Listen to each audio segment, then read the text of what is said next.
Hey everybody, Christopher Brent coming to you today with a tip of the day. So today I'm going to talk about the importance of knowing scales, and also I'm going to show you a little way that you can have some fun with some scales when it comes to improvising. So stay tuned, I think you're going to really like this one.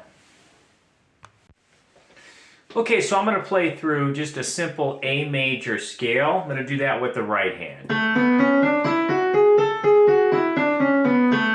Just going up and down. Now I'm going to try it with the left hand, same thing. I'll put the hands together.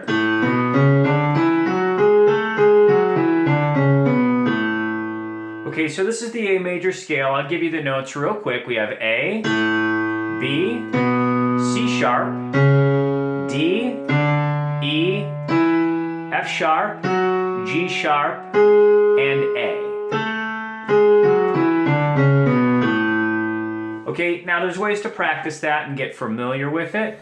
And I want to talk to you today about what you can do with it once you learn it, right? There's so many reasons to know scales. One is the obvious technique aspect. If you play classical music, you're going to see scales popping up all over the place. If you play jazz, you're going to improvise around scales, right? So let me show you that. Let me talk about improvising and just some ways that you can have some fun with a scale, or at least just observe what you can do with a scale, because if you don't know your scales, you're really going to be limiting yourself. So let's see what you can do with an A major scale. Watch this. Okay, so let's start with something simple.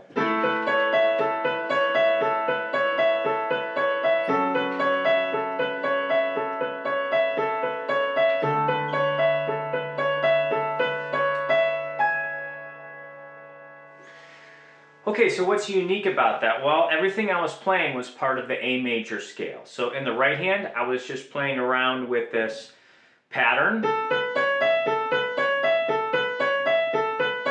And the left hand, I was just moving around in fifths. Right? Just moving this pattern around like that.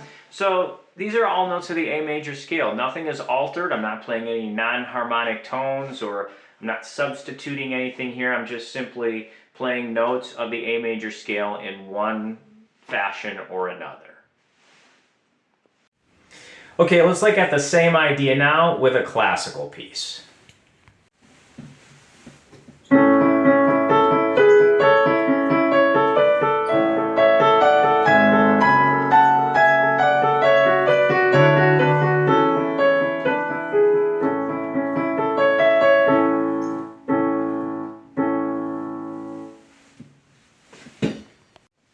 Okay, so there you have it. That was Mendelssohn, Opus 19, number 4, one of the songs without words. That one was called Confidence.